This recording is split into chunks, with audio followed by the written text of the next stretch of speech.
What's it like to play the Nintendo Entertainment System? The 80s were an absolutely massive time period for the gaming industry. Gone were the days of the arcade units, and now home consoles were starting to come in, and in 1983, Nintendo would create the godfather of all video game consoles. Now you're playing with power.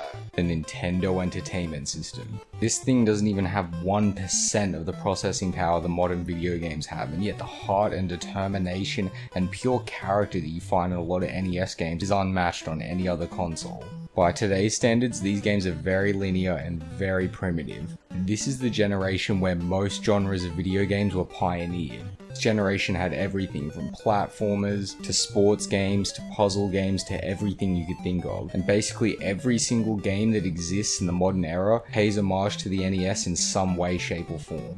Welcome back to Certified Hood Classic, and today I would like to take a look at some Hood classics from the Nintendo Entertainment System.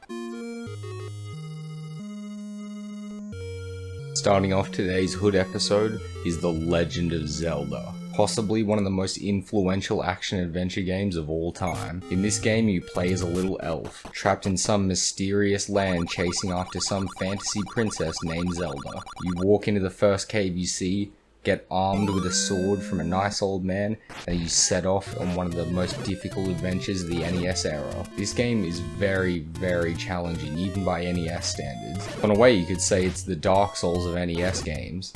Man, IGN, shut the fuck up. The NES era was a very challenging era in video games, and this game is the perfect embodiment of that. This game is brutally challenging.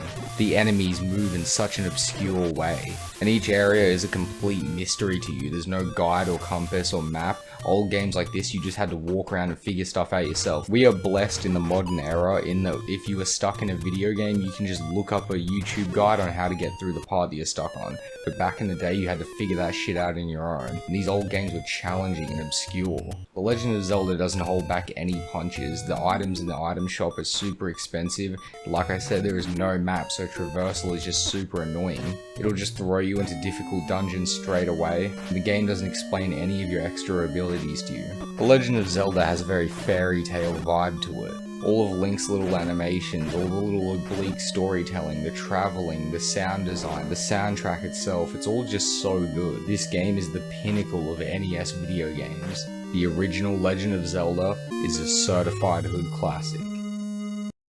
Super Mario Bros. 3. Man, this game is a Hood classic. I'm just gonna say that right off the bat. Super Mario Bros. 3 is possibly the most important Super Mario game ever released. It pioneered so many tropes that would later be used in future Mario games. Everything from the level layout to the sound design to enemy placement. You start off on a map and actually have to select your different levels this time around. This game throws so many strange power-ups at you too. The previous Mario games kept it pretty simple with mushrooms and fire flowers and the power star and all the normal abilities. But Super Mario Bros. 3 isn't afraid to get a little weird.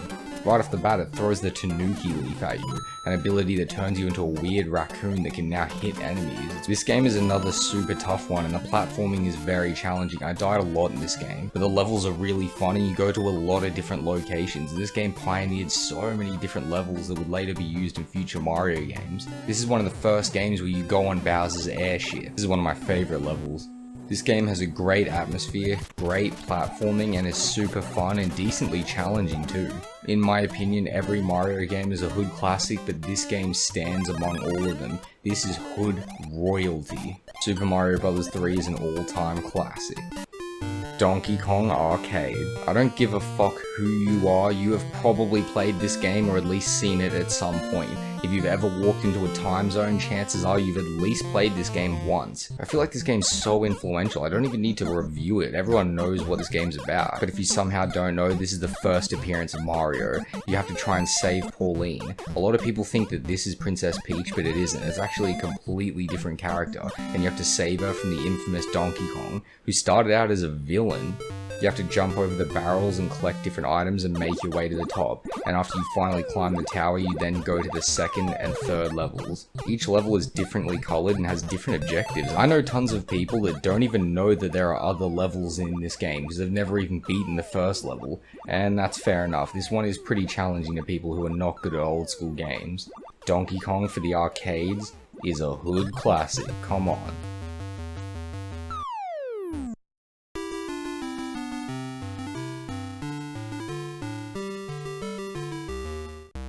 Mega Man.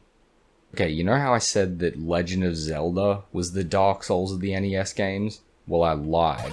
Mega Man is. Mega Man does not give a fuck about your feelings. This game has the most unfair enemy placement, the most bullshit platforming, and some of the most oblique puzzles and the most annoying bosses in an NES game. This game literally made me want to cry. This shit is so fucking hard. I couldn't even get through this game.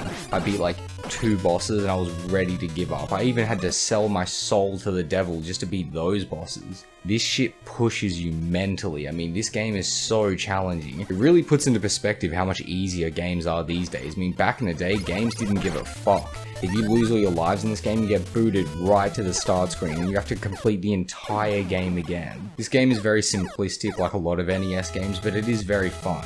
It's different to a lot of NES games in that it's actually not linear. You can actually choose which level you want to play first. I mean, it doesn't really matter which one you select because they're all hard as fuck, but at least the choice is there, no matter how redundant of a choice it actually is. Punch Out. How do I play? How do I play?